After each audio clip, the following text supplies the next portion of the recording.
अस्सलामुअलैकुम, आप देख रहे हैं प्रोग्राम एक पेज और मैं हूं फरवा वहीद। नाज़रीन, हुकूमत और पाकिस्तान तहरीक इंसाफ की गाड़ी जो मुज़ाकरात की जानिब बढ़ रही थी, अब शिकवे शिकायतों वाले रास्तों पर आन खड़ी है। वज़ीर आला खैबर पख्तूनख्वा सुहेल खान आफरीदी का दौरा लाहौर बानी पाकिस्तान तहरीक इंसाफ की हिदायत के मुताबिक स्ट्रीट मूवमेंट की कोशिश थी या नहीं, मगर इस दौरे पर जो हड़बोंग मची उसने पंजाब और खैबर पख्तूनख्वा हुकूमत को आमने सामने ला खड़ा किया। और पहले जो पार्टियां मुज़ाकरात के लिए शराइत और ऑप्शंस में पिक एंड चूज़ की जानिब बढ़ रही थी, अब वो एक दूसरे से गिला कर रही हैं कि प्रोटोकॉल नहीं मिला या फिर संगीन मुकदमात में मुलव्वस लोगों को असम्बली में लाया गया। सुहेल आफरीदी ख़त लिख रहे हैं कि प्रोटोकॉल और सिक्योरिटी के नाम पर उन्हें तंग किया गया, जबकि स्पीकर पंजाब असम्बली ने असम्बली में होने वाले वाक़यात को लेकर कमेटी की रिपोर्ट पेश कर दी है, जिसमें वज़ीर आला खैबर पख्तूनख्वा सुहेल आफरीदी के खिलाफ कार्रवाई करने की भी सिफारिश की गई है। अब वज़ीर दिफा ख्वाजा आसिफ मामले को ठंडा कर रहे हैं, साथ में सुहेल आफरीदी से गिला भी कर रहे हैं कि जिस सूबे के आप वज़ीर आला हैं, इसी सूबे के साबिक़ वज़ीर आला ने विफाक पर चढ़ाई की हुई थी। यूँ मुज़ाकरात की ऑफ़र और रजामंदी के बावजूद कहानी में ट्विस्ट आया और मुज़ाकरात की हंडिया चूल्हे पर धरी रह गई। हुकूमती वज़रा कहते हैं कि हम मुज़ाकरात के लिए तैयार हैं, मगर पाकिस्तान तहरीक इंसाफ की शराइत पर नहीं, और साथ ही गिला करते हैं कि मुज़ाकरात के लिए तमाम अपोजिशन जमातें और महमूद खान अचकज़ई और अल्लामा राजा नासिर अब्बास तैयार हैं, मगर पाकिस्तान तहरीक इंसाफ मुज़ाकरात के लिए तैयार नहीं। दूसरी जानिब PTI क़यादत के बयानात भी ऐसे ही हैं कि जिससे ज़ाहिर होता है कि वो शायद कंफ्यूज्ड हैं कि हुकूमत से बातचीत करें या फिर हुकूमत के ख़िलाफ़ तहरीक चलाने की तैयारी करें। लिहाजा इस शशो पंच के साथ मुल्की सियासी डेडलॉक जूं का तू बरकरार है। अभी डेडलॉक कैसे ख़त्म हो सकता है, इस पर बात करेंगे। हमें ज्वाइन किया है coordinator to prime minister Rana Ehsan Afzal साहब, मुस्लिम लीग नून के सीनियर रहनुमा है। इन्हीं के साथ साथ अभी थोड़ी देर में हमें पाकिस्तान तहरीक इंसाफ के रिप्रेजेंटेटिव भी ज्वाइन कर लेंगे। राना साहब, ये जो एक वाक़या रूनुमा होता है कि सुहेल खान आफरीदी साहब पंजाब असम्बली आने की कोशिश करते हैं और फिर उसमें तल्ख कलामी बढ़ जाती है, बदतमीज़ी दोनों जानिब से होती है, फिर जब वो वापस जाते हैं तो वो एक गिलों से भरा ख़त जो है, शिकवों से भरा हुआ ख़त जो है वो लिखते हैं कि उन्हें प्रोटोकॉल नहीं मिला बल्कि उन्हें तंग किया गया। तो आप समझते हैं कि पंजाब हुकूमत ने उनको तंग किया? बिस्मिल्लाहिर्रहमानिर्रहीम। देखिए, मैं नहीं समझता कि पंजाब हुकूमत ने कोई आफरीदी साहब के लिए कोई हर्डल्स बनाए या कोई उनको तंग किया गया। लेकिन प्रॉब्लम ये था कि सुहेल आफरीदी जो हैं वो ये भूल गए कि वो एक सूबे के चीफ मिनिस्टर हैं, और एक सूबे के चीफ मिनिस्टर का एक रुतबा होता है, एक एक स्टैचर होता है। लेकिन अगर वो उससे गिर के कोई वर्कर्स की तरह कोई मूवमेंट स्टार्ट करना चाहेंगे या कोई जलसा करना चाहेंगे, और वो भी अनअनाउंस्ड, अनप्लान्ड, तो ऑब्वियसली वहाँ फिर मसाइल खड़े हो जाते हैं। देखें, ये चीफ मिनिस्टर कॉल ऑन करें दूसरे सूबे के चीफ मिनिस्टर को, हाई लेवल मीटिंग्स करें, आपस में कोऑर्डिनेशन के ऊपर डिस्कशन करें कि दोनों सूबे एजुकेशन के ऊपर कैसे कोलैबोरेट कर सकते हैं, दोनों सूबे अपनी आवाम को हेल्थ पे क्या रिलीफ दे सकते हैं, कैसे मिलके काम कर सकते हैं। ये एजेंडा तो नहीं था। तो इनका तो सुहेल आफरीदी साहब का as a chief minister KPK जो उनकी अव्वलीन जिम्मेदारी है वो डिलीवरी है आम आदमी के लिए जो कि KPK का रिहायशी है, लेकिन वो इस एजेंडे को छोड़ इसका जवाब तो देना है अवाम को, अपने सूबे की भी अवाम को देना है। अगर वो कुछ गलत कर रहे हैं तो वो भी आने वाले दिनों में सामने आ जाएगा, और जो कुछ अच्छा कर रहे हैं तो वो भी ढका छुपा नहीं रहेगा। बट पंजाब हुकूमत की जो इंफॉर्मेशन मिनिस्टर हैं अज़मा बुखारी साहिबा, उन्होंने जो अल्फाज इस्तेमाल किए या जिस तरीके से उन्होंने टेक ओवर की सिचुएशन को, या जो कुछ पंजाब असम्बली में हुआ, वो मेहमान थे, दरगुजर भी किया जा सकता था। देखिए, मैं बता रहा हूँ कि ये सारा रोल तो चीफ मिनिस्टर का है, और अगर वो दूसरे सूबे के चीफ मिनिस्टर से या वुज़रा से एंगेज करना चाहें वो भी ठीक है। लेकिन अगर आपका एजेंडा ये है कि आपने आके एक दूसरे सूबे के अपनी पार्टी मेंबर्स को इस चीज़ पे उकसाना है कि वो तहरीक कोई चलाना चाहें, और किस तरीके से आपने सड़कें बंद करनी है या किस तरीके से आपने पोलराइजेशन का माहौल बढ़ाना है, तो एक तो ये KPK के चीफ मिनिस्टर की या किसी भी सूबे की चीफ मिनिस्टर की ये जिम्मेदारियां नहीं। और ये अगर इस अपने ओहदे को इस चीज के लिए इस्तेमाल करेंगे तो ऑब्वियसली फिर उसके अंदर जो दूसरा सूबा है वो उसकी फैसिलिटेशन तो नहीं करेगा ना कि आप वेलकम, आपने मेरा सूबा बंद करने की अगर आपने प्लानिंग करनी है, या आपने मेरे सूबे के अंदर अगर एक नफरत की सियासत को आपने परवान चढ़ाना है तो वेलकम, आप आए यहाँ सारे काम करें, तो ये नहीं हो सकता। देखें, अपने प्रोटोकॉल का, अपने एक स्टैचर का, एक सूबे की जिम्मेदारी का एहसास होना चाहिए। सुहेल अफरीदी साहब को, वो यंगस्टर हैं, लेकिन वो भूल जाते हैं कि उनकी जिम्मेदारी क्या है और उनका रोल क्या है। अगर वो इस रोल को सियासी मकासद के लिए इस्तेमाल करेंगे, एक सूबे में अनसर्टेनिटी फैलाने के लिए, तो डेफिनेटली ये वो अपने रोल के साथ वफा नहीं कर रहे, और अपने उस रोल का जो कद है उसको वो गिरा रहे हैं। तो ये अफसोसनाक है, और मैं समझता हूं कि उनकी जिम्मेदारी वहां तवज्जो उनको देनी चाहिए जहां सेहत का मामला हो, लॉ एंड ऑर्डर का मामला हो, वाटर सैनिटेशन का मामला हो, सर्विस डिलीवरी केपीके के अंदर, बजाय कि अब वो सुना मरीम नवाज कराची साहिबा जाएंगे, वहां तमाशा को ऐसा करेंगे। कुछ प्लान करना चाहिए कि वो भी बतौर वजीर आला पंजाब एक दौरा करें केपी का। नहीं, मैं नहीं समझता, बिल्कुल दौरा उनको करना चाहिए केपीके का, लेकिन उसका मकसद ये होना चाहिए है कि दोनों सूबे मिल के अवाम को किस तरह बेहतर तरीके से सर्विस डिलीवरी कर सकते हैं। ये है ना मैंडेट एक चीफ मिनिस्टर का। लेकिन अगर मरियम नवाज साहिबा जो हैं वो इस मकसद से केपीके जाती हैं कि हमने केपीके की सड़कें कैसे बंद करनी है, या हमने केपीके के जो वो आम कहते हैं आदमी सड़कें जो पंजाब शहरी है, हुकूमत ने खुद बंद कर रखी थी, बत्तियां उनकी सियासत की गुल हैं, वो तो ये अल्फाज इस्तेमाल कर रहे थे। देखिए वो तो करते रहेंगे ना। जो अब अपना, आप अगर उनके सूबे को देख लें तो ना कोई सेफ सिटी का प्रोजेक्ट आपको नजर आएगा। आधा पेशावर है, यहाँ आपको 32 शहरों के अंदर सेफ सिटी नजर आएगी। ना आपको सुथरे पंजाब जैसा कोई प्रोजेक्ट नजर आएगा केपीके के अंदर। ना आपको और कोई इनिशिएटिव हेल्थ के, एजुकेशन के, विमेन एम्पावरमेंट के आपको नजर आएंगे जैसे आपको यहाँ पंजाब में नजर आएंगे। वहां तो एक उनके, मैं देख रहा था क्लिप के, एक उनके नुमाइंदे से पूछा कि आप अस्पताल, उन्होंने कहा जी हम बड़े अस्पताल बना रहे हैं। तो उससे एंकर ने पूछा आप एक अस्पताल का नाम ले लें, तो वो कहता है यार ये सवाल बड़ा आपने गलत पूछा, और वो वहां से भाग गया। तो ये तो हालत है उनकी। तो अगर यही गवर्नेंस यानी आप कह तो रहे मैं समझता हूँ हैं कि सुहेल खान अफरीदी साहब जो हैं वो हड़बड़ाहट पैदा करने के लिए यहाँ पर आए थे। हुमायूं अहमद साहब, स्पीकर साहब ने जो कमेटी की रिपोर्ट पेश की है उसमें एक तजवीज़ तो ये भी थी कि सुहेल खान अफरीदी साहब के खिलाफ जो है वो कार्रवाई की जाए, ये सिफारिश भी की गई थी। तो आप लोग ये दौरा जो है इंस्टेबिलिटी पैदा करने के लिए पंजाब में आए थे, कि जब आप आए हैं तो हड़बड़ाहट जो है वो हुकूमत में फैल गई? देखिए इस तरह है कि मैं आपको 2-3 चीजें समझाता हूँ। सबसे पहले, एक, अगर किसी के दिल में खौफ हो ना किसी चीज का, तो फिर वो उसके लिए वो बहुत सारी चीजें ऐसे काम कर लेता है जिससे सारी चीजें खराब होती है। आप फर्ज करें, मैं आपको एक मिसाल दे देता हूँ।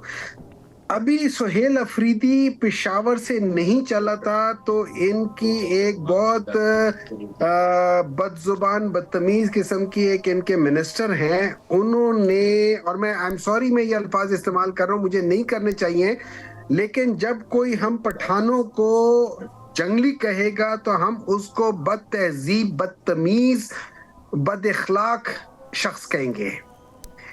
मुझे ये नहीं समझ आती कि ये जो पंजाब के, मैंने शख्स की बात की, मुझे नहीं, मैंने क्यों खातून बदतमीज नहीं हो सकती ना, आपने वो जंगली लफ्ज बता दिया। तो मुझे एक बात बताए ना, जंगली, जब मुझे और मेरे भाइयों को कोई जंगली कहेगा, आप मुझे बात बताएं आप क्या करोगे? मैं आपको कहता हूँ आपके भाई जंगली हैं, आप मुझे क्या कहेंगी कि यार तुम बहुत बदतमीज हो? ये नहीं कहेंगी। मुझे एक बात बताएं, क्या पंजाब का ये कल्चर है, पंजाबियों का ये कल्चर है कि उनके घर अगर कोई आ रहा हो, अपना भाई आ रहा हो, दूसरे कमरे से आ रहा हो, तो वो उनको कहते कि तुम लोग जंगली हो? क्या ये कल्चर है? क्या ये सिखाया पंजाबियों को? मुझे पता है पंजाबियों को क्यों नहीं सिखाया, ये इन चंद लोगों का वो है। मैं तो पंजाब के लोगों से ये मुतालबा करता हूं कि आपकी सकाफत को इन लोगों ने तबाह कर दिया। एक सहाफ़ी के सवाल पे, जिस किस्म का, खैर वो सहाफ़ी का भी सवाल बहुत बेतुका था और गलत था, लेकिन उसके सवाल पे जो आप लोगों की तरफ से भी रिएक्शन केपी के लोगों की तरफ से आया वो भी गलत। देखिए मेरा रिएक्शन, देखिए मैं ये नहीं कह रहा हूं कि मेरा रिएक्शन ठीक होगा या नहीं होगा। To every action there is an equal and opposite reaction. आप मुझे गाली दोगे, उसूलन मुझे गाली वापस नहीं देनी चाहिए, लेकिन अगर मैं गाली का जवाब गाली दे दूंगा, आप मुझे नहीं कह सकते कि हुमायूं तुमने गाली क्यों दी। आप मुझे ये नहीं कह सकते। मसला यहाँ पे ये हो रहा है कि ये लोग गाली इन लोगों ने दी है, उसके बाद जब उसके जवाब में मैंने गाली दी है या मैंने बदतमीजी की है, आप वो भूल जाते हो कि अगले ने क्या किया। आप मुझे कहते हो हुमायूं तुम बड़े बदतमीज हो, तुम गाली देते हो। चले, लेकिन आप लोगों पे तो ये भी इल्जाम है कि आप लोग वहां पे जो नॉन मेंबर्स थे असेंबली के वो भी लेकर आए हैं। एक मिनट है जय, एक मिनट है जय, मेरी बात सुन लेने देना। अगली बात बताएं, अगली बात, एक चीफ मिनिस्टर, एक सिटिंग चीफ मिनिस्टर जो मर्जी हो, एक सिटिंग चीफ मिनिस्टर एक और पाकिस्तान के एक और हिस्से में जा रहा है, पाकिस्तान के एक और हिस्से में जा रहा है, किसी और मुल्क में नहीं जा रहा, उधर जा रहा है। वहां रास्ते में किसकी इतनी हिम्मत है कि वहां पे जाके ब्लॉक करे, फिर वो करते झूठ बोलते कि हम लोग इनकी सिक्योरिटी के लिए आप राइट्स वाले पुलिस, वो जिन्होंने सारे वो पहना होता है, उनको लाके खड़ा किया होता है। अगर आप कहते हो कि मैंने इनकी सिक्योरिटी के लिए किया, तो आपको वहां पे उनके पास जो सिक्योरिटी वाली गाड़ियां होती है वो देनी चाहिए थी। जब मरियम नवाज जा रही होती है उसके सिक्योरिटी के लिए, आप उनके वहां पे एयरगेट वो जो राइट्स वाली पुलिस होती है वो खड़ी कर देते हैं, या यहाँ पे उनके साथ आगे पीछे 6 डाले और डाल देते हैं, पुलिस की वो कर देते हैं, कॉन्वॉय उनको कर देते हैं। खुदा का खौफ करे, शर्म करे। आप लोगों ने पाकिस्तान की सकाफत, पाकिस्तान के कल्चर, हमारी मेहमान नवाजी के कल्चर का आप लोगों ने सत्यानाश कर दिया। किस चीज के लिए? कि आप लोगों की वो हुकूमत जिसने जब आई थी तो उससे पहले 5 में से 1 से कम पाकिस्तानी, 18% गुर्बत की लकीर से कम थे। आज हर दूसरा पाकिस्तानी गुर्बत की लकीर से कम नीचे चला गया है। अभी रिसेंटली एक और कंपनी है, मेरे ख्याल में कौन से पेट्रोलियम के उसके लिहाज से मेट्रोपॉलिटन समथिंग लाइक दैट वो है, उन्होंने भी अपने यहाँ पे अपने शेयर्स बेच दिए हैं। ये जब से ये लोग आए हैं, ये मेरे ख्याल में 5वीं या 6ठी बड़ी कंपनी है जो पाकिस्तान छोड़कर जा रही है। इस पे भी हम बात कर लेंगे। लेकिन इनको इससे कोई परवाह नहीं है, इनको इससे कोई परवाह नहीं है कि पाकिस्तान में क्या तबाहियां आ रही है। इनको सिर्फ अपनी हुकूमत से मतलब है, और ये भी वो हुकूमत के जो कि आज तक इसकी हिस्ट्री देख ले, आज तक जब इन्होंने बिजनेस किया, इनका अपना उस जमाने का टैक्स देख ले, और जो बिजनेस सेट किया उसका टैक्स देख ले कहां से। चले, ये बात तो हो नहीं रही थी हुमायूं मोहम्मद साहब, लेकिन मैं फिर आपको सवाल की जानिब लेके आती हूँ। ये जो स्पीकर साहब ने रिपोर्ट पेश की, उसमें कहा गया कि कुछ लोग ऐसे भी आप लोगों के साथ, यानी वज़ीर आला केपी के साथ आए कि जो मेंबर केपी असेंबली भी नहीं थे, MPs भी नहीं थे, लेकिन उन्होंने अंदर घुसने की कोशिश की है। मतीउल्लाह बरकी नाम का एक शख्स जो है, उसने झूठ बोलकर असेंबली में दाखिले की कोशिश की, और साथ ही साथ उन्होंने बताया कि वो खैबर पख्तूनख्वा PK 89 से MP हैं, लेकिन ऐसा कुछ था नहीं। अब मुझे बताएं कि ये वाले तो मामला आप लोगों के आने पे ही हुए ना? देखिए, मैं इस चीज को मैं कभी डिफेंड नहीं करूंगा कि अगर एक बंदा झूठ बोलता है, वो MPA नहीं है और वो जाके कहता है मैं MP हूं, गलत बात है। जो गलत बात है वो गलत बात है। अच्छा, वहां पे जो विजुअल्स हैं उसमें एक बंदे को, मुझे नहीं पता कि वो कौन था कौन नहीं था, उसको पकड़ के उसको उन लोगों ने बाहर धक्के देकर निकाला भी है।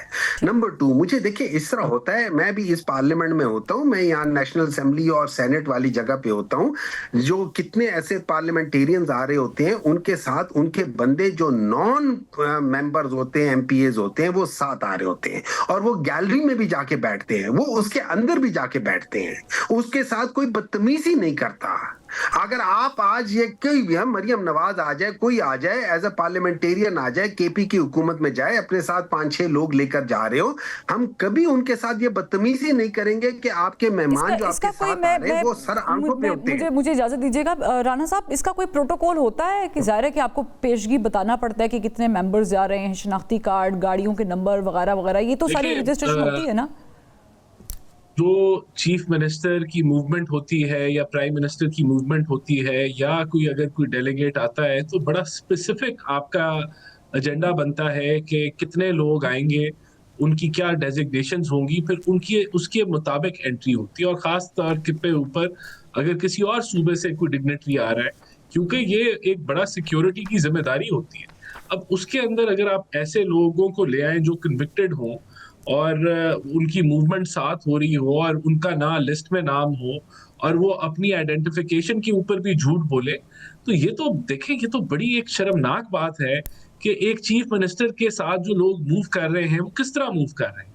यानी कि कोई प्रोटोकॉल का लिहाज हुमायूं नहीं साहब है, कह रहे हैं कि कोई जब कोई सेफ्टी आती है सिक्योरिटी शख्स का उनके लिहाज साथ नहीं है। नॉन मेंबर्स भी होते हैं असेंबली के। नहीं नहीं, देखिए यहाँ वहाँ केपीके में होता होगा ऐसा खुला खाता, तभी तो वहाँ एक दहशतगर्दी की लहर है और चीजें आउट ऑफ कंट्रोल हैं। जब आप रूल्स और रेगुलेशन को फॉलो नहीं करते तो तभी तो वहाँ तबाही मची हुई है।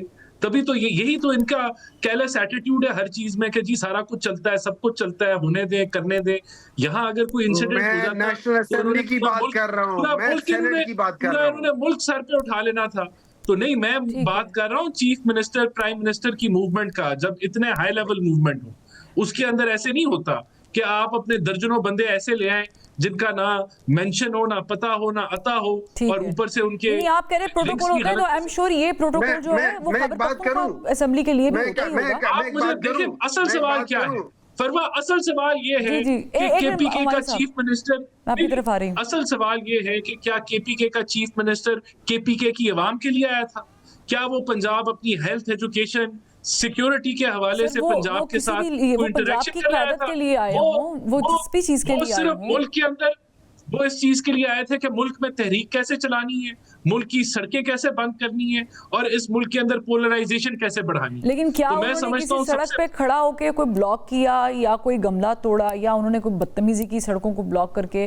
देखे ना, वो वो भी आए उनका अपनी प्लान था, लिबर्टी जाके जलसा करने का उनका इरादा था, जिसके लिए कोई इजाजत नहीं दी थी, कोई प्रायर उन्होंने नहीं बताया था कि वो ये काम करेंगे। तो ये तो बच्चों वाली हरकतें हैं चले। कि वैसे एक आप एक और चीफ जगह है जहाँ मिनिस्टर पे के वो नहीं ओहदे जा को, पाए थे और वो थी कंटोनमेंट एरिया, वहाँ पर भी वो नहीं जा पाए थे। अच्छा हुमायूं अहमद साहब, ये इस पे भी आई एम श्योर कि आपने बात करनी होगी राना साहब की बात पे, लेकिन साथ सवाल भी ले लें। ये जो एक दौर दोबारा से शुरू हुआ है मुज़ाकरात का, इस पे ख्वाजा आसिफ साहब ने तो वेलकम किया, लेकिन साथ उन्होंने थोड़े शिकवे गिले भी कर दिए हैं। आपको ये लग रहा है कि हुकूमत के साथ इस बार बैठा जा सकता है?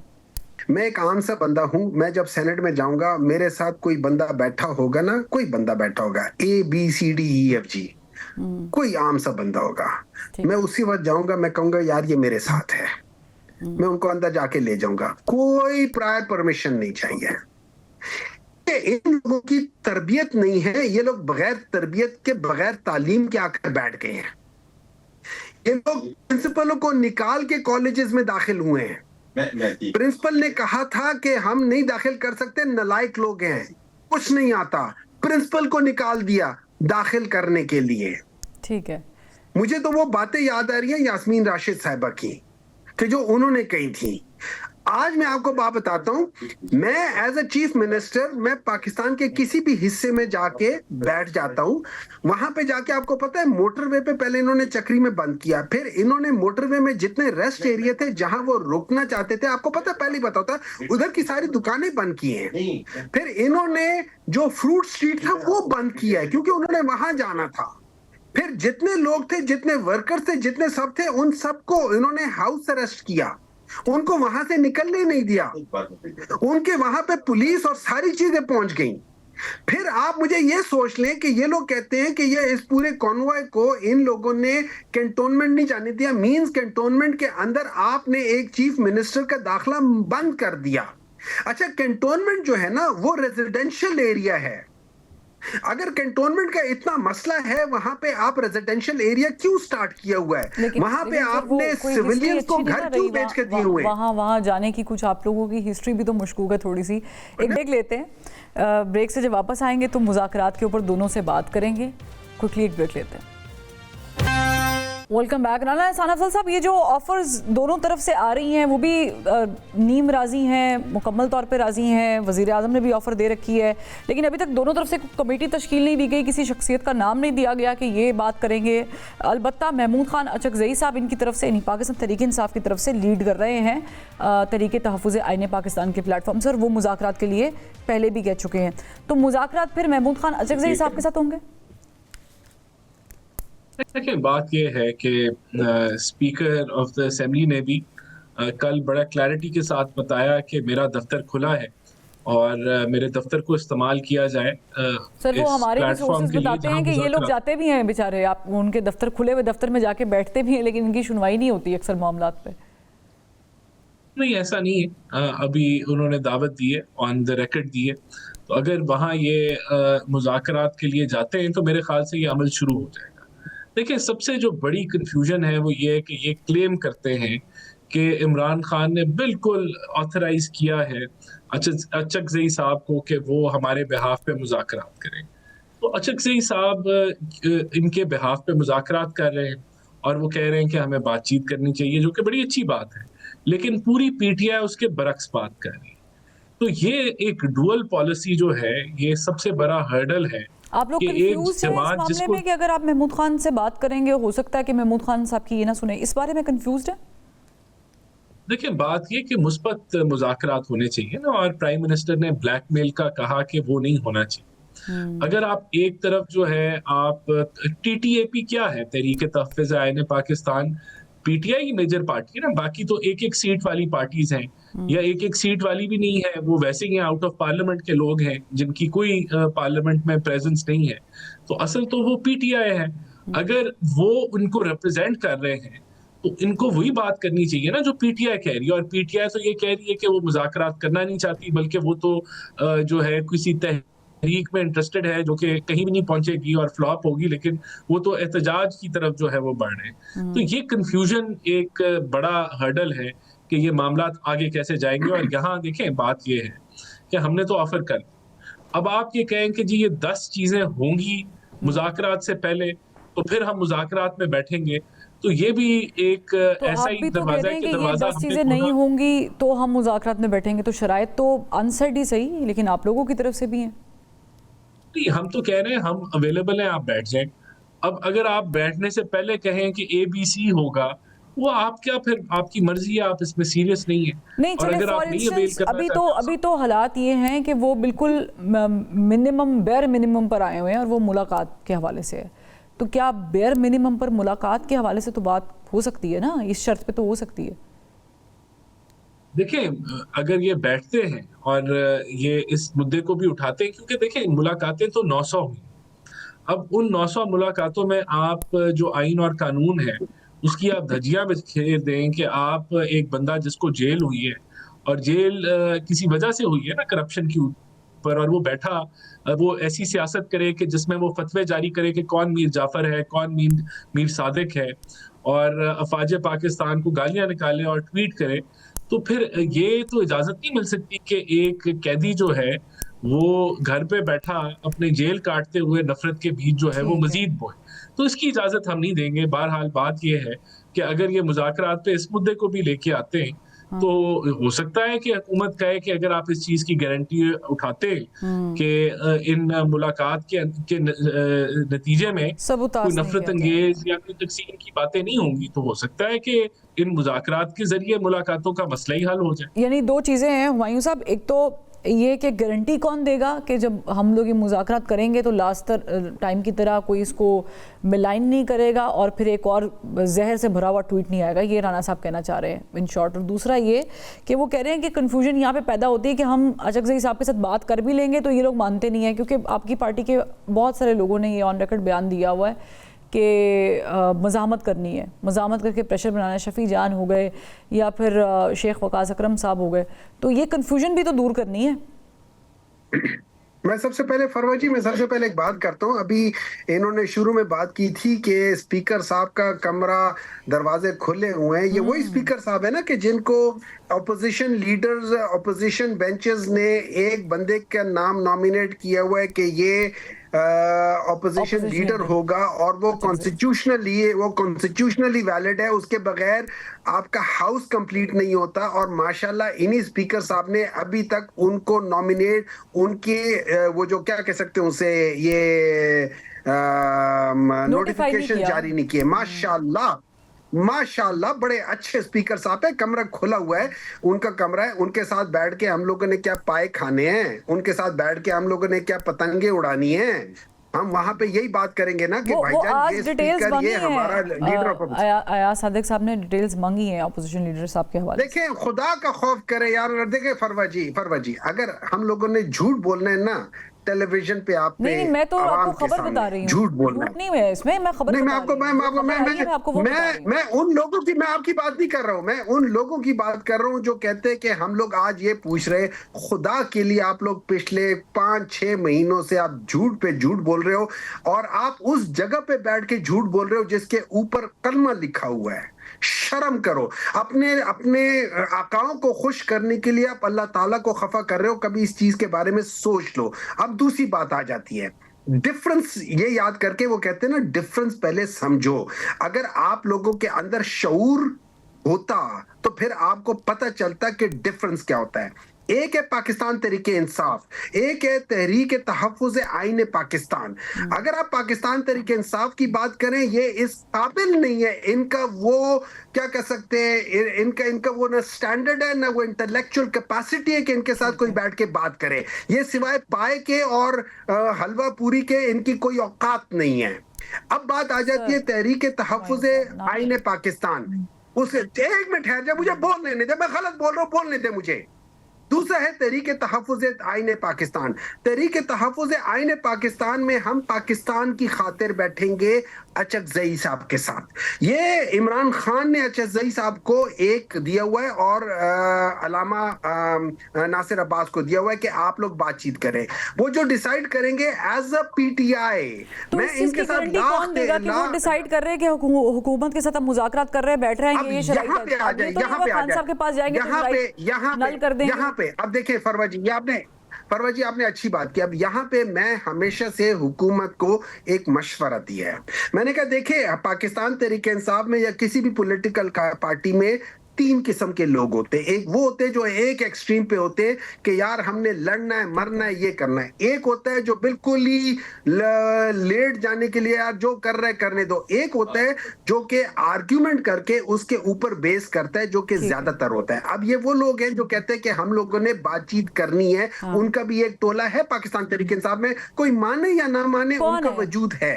आप एक काम कर, सब हैं, हर जगह पे हैं। ठीक है युवराज साहब, ट्वीट्स वाला सिलसिला कैसे रुकेगा, कौन गारंटी देगा, लेकिन वो कह रहे हैं कि टोला मौजूद है हमारे पास।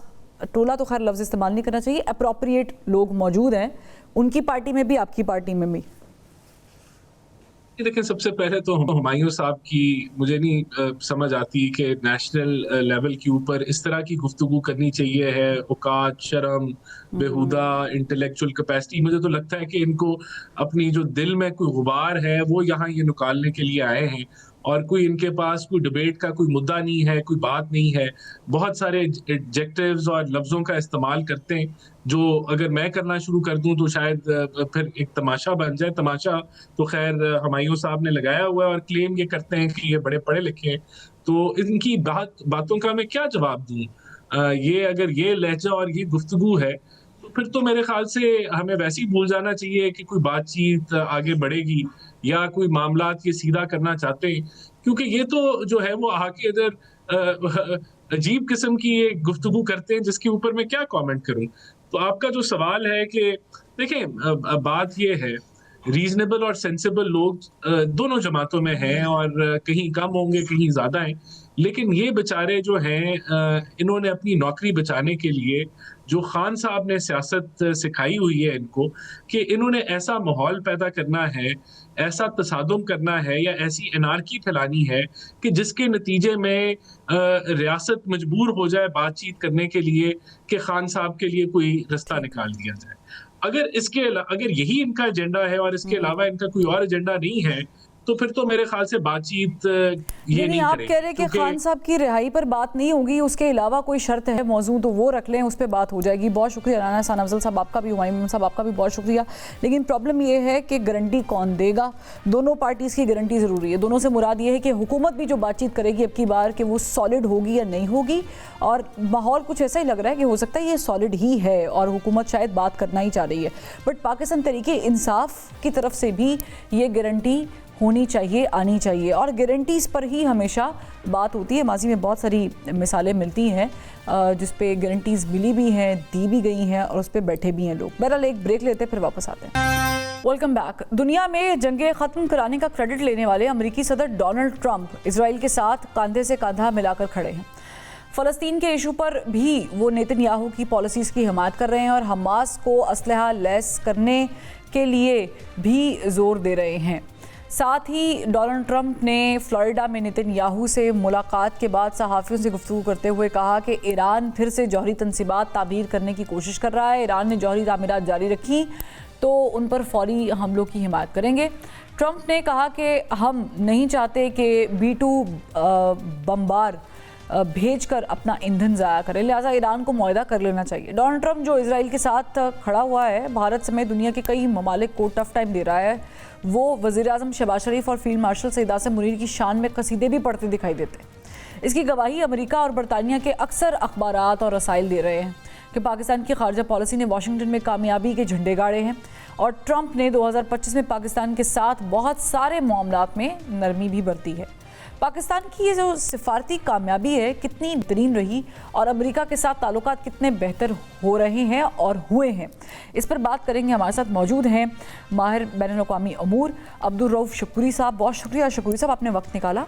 ये जो ईरान को एक बराह रास्त धमकी दी गई है अमेरिका की तरफ से और हमने देखा कि फ्लोरिडा में भी गुफ्तगू नेतन्याहू के हमरा की, सीम्स लाइक कि ज़ाहिर है कि इज़राइल और अमेरिका एक ही पलड़े में है, दूसरी तरफ ईरान है।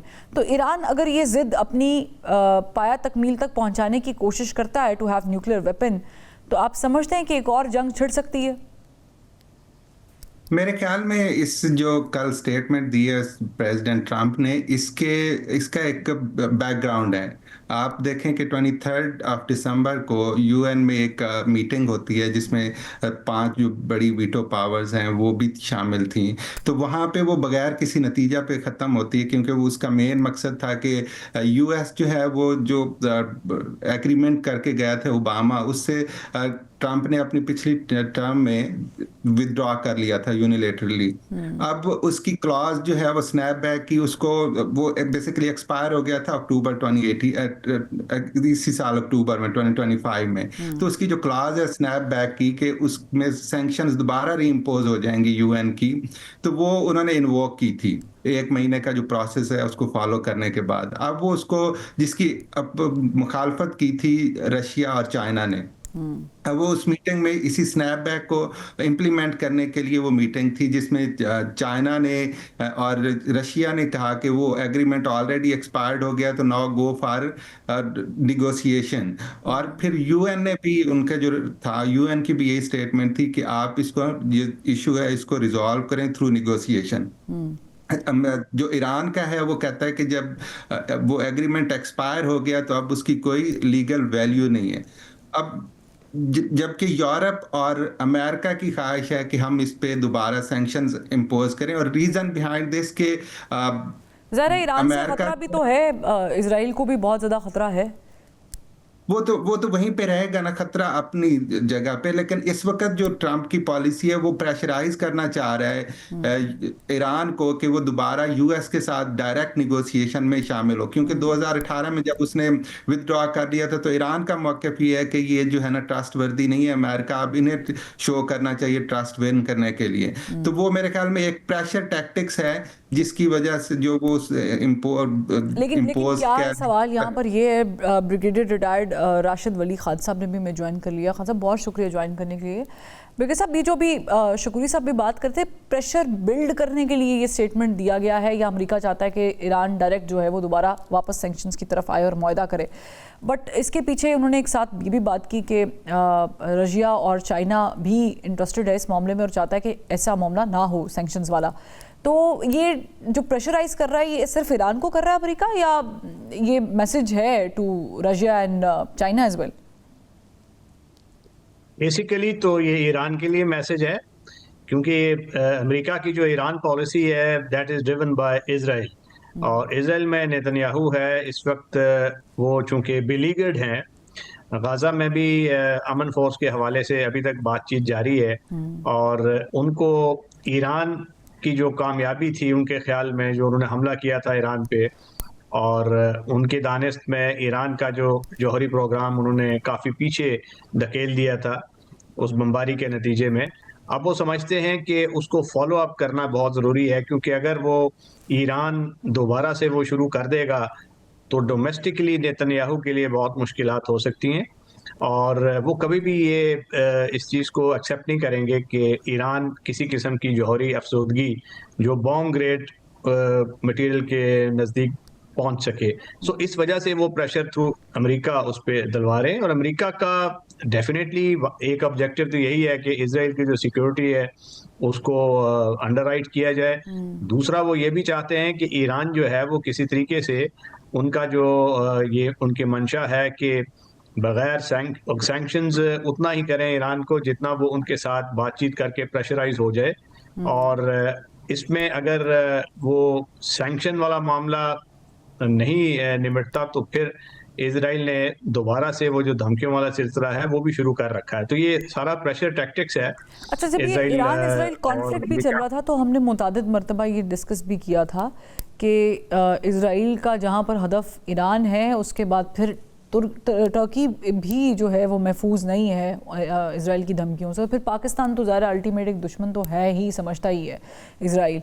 तो एक तो पाकिस्तान की, मैं दोनों से ही सवाल कर रही हूँ, शुक्री साहब से स्टार्ट कर लेते हैं। शुक्री साहब, ये जो पाकिस्तान का करैक्टर है जिसके बारे में वज़ीर दाखिला मोहसिन नकवी साहब ने भी, आपको याद होगा, कहा था जब ईरान इसराइल कॉन्फ्लिक्ट में, तो उन्होंने कहा था हमने अपना रोल प्ले किया है। एक तो इस खत्ते में जो हमारी और अक्रॉस बॉर्डर्स जो हमारी एक वर्थ बड़ी है या दुनिया अप्रिशिएट कर रही है, वहाँ पे पाकिस्तान इस मामले में किरदार क्या अदा कर सकता है? मेरे ख्याल में अभी जो पाकिस्तान के जो रिलेशंस बेहतर हैं, जो मेरे ख्याल में उसमें मेन रोल पाकिस्तान की मिलिट्री एस्टेब्लिशमेंट का है और हमेशा से रहा है। और उसमें एक मिसकंसेप्शन ये रही है कि यूनाइटेड स्टेट्स जो है वो पाकिस्तान के मिलिट्री लीडर्स के साथ ज़्यादा काम करने में कंफर्टेबल होता है as compare to civilian government, जो कि मैं इसको उस तरह से नहीं लेता। पाकिस्तान की मिलिट्री एस्टेब्लिशमेंट को तरीका आता है कि हाउ टू एंगेज और वर्क विद यूनाइटेड स्टेट्स, जबकि पाकिस्तान की सिविलियन अथॉरिटीज या सिविलियन लीडरशिप ने कभी ये कोशिश ही नहीं की कि लेकिन अब की बार आपको दिख रहा है कोऑर्डिनेशन दिख रही है सिविलियन की भी?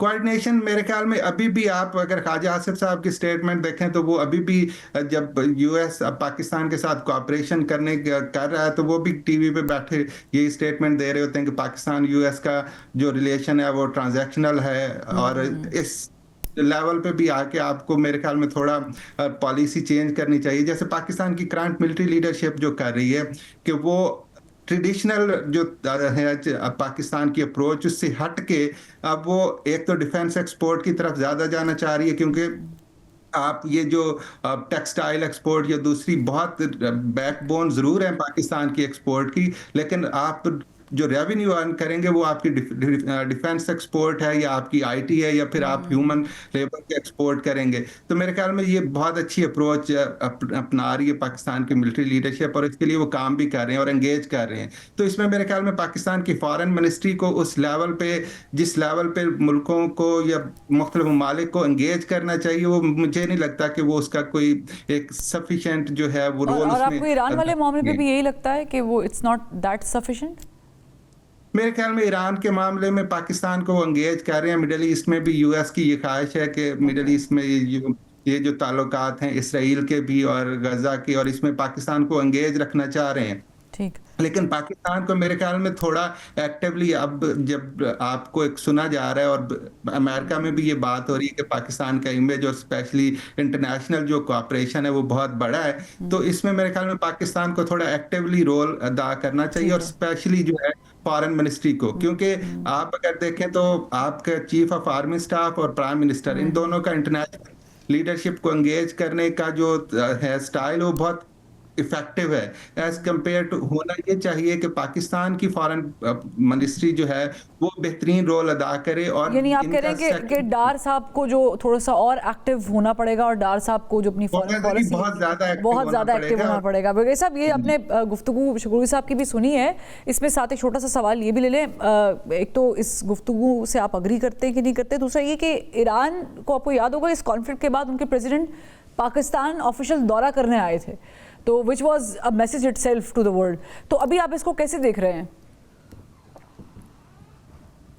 देखिए, आपने पहले तुर्की का जिक्र किया था, तो तुर्की एक इस वक्त जौहरी मुल्क नहीं है, तो इसलिए उसको जो इजराइल को पैरानोया नहीं है सिक्योरिटी का। तो Iran is the only country से उनको खतरा है। और पाकिस्तान का जो रोल है बड़ा कलीदी है। ये याद रखिए कि पाकिस्तान ने ये जो इजराइल ईरान की जंग थी और उसमें बाद में अमेरिका भी उस बमबारी में शामिल हो गया था, तो पाकिस्तान ने बड़ा अहम किरदार अदा किया एक सिफारती पुल का। और उस वक्त जब ईरानियन लीडरशिप बिल्कुल सरासीनगी का शिकार थी और उन पे प्रेशर बहुत था, तो वो पाकिस्तान में भी उस लीडरशिप को वो लाए, उनके साथ इंगेजमेंट चैनल खोले और अमेरिका को जो सिफारती हेल्प चाहिए थी डी एस्केलेशन की तरफ, वो पाकिस्तान ने मुहैया की, क्योंकि पाकिस्तान का एक रोल है, नेबर है, ईरानियंस को वो समझते हैं। और दूसरा, अमेरिका के साथ भी लकीली ताल्लुकात बहुत अच्छे थे ट्रंप एडमिनिस्ट्रेशन के साथ, ख़ासतौर पे हमारी जो मिलिट्री इस्टेब्लिशमेंट के। तो उस वजह से वो बड़े इफ़ेक्टिव और बड़े मौसर इन्होंने सिफारतकारी की, और जिसकी वजह से मामलात डी एस्केलेशन की तरफ चले गए। और इस किरदार को अमेरिका ने भी बाद में सराहा है, और अभी भी मेरा ख्याल है पाकिस्तान की बड़ी रेलेवेंस है इस हवाले से। अच्छा, मैं थोड़ा सा बस वाकया एक याद करना चाह रही हूँ, क्योंकि जब ईरान और इजराइल कॉन्फ्लिक्ट चल रहा था तो actually the world was expecting something coming very harsh from China and Russia, which didn't by the way. और हमने ये शायद टेलीविजन स्क्रीन्स पर डिस्कस भी किया था कि वो जो एक रोल अदा करने वाली बात थी, शायद बिहाइंड द स्क्रीन वो रोल अदा किया होगा, लेकिन बज़ाहिर कोई ऐसी धमकी या चाइना की तरफ से नहीं थी। बल्कि ऑन दी अदर हैंड जब पाकिस्तान और इंडिया का कॉन्फ्लिक्ट था, चाइना वाज वेरी क्लियर।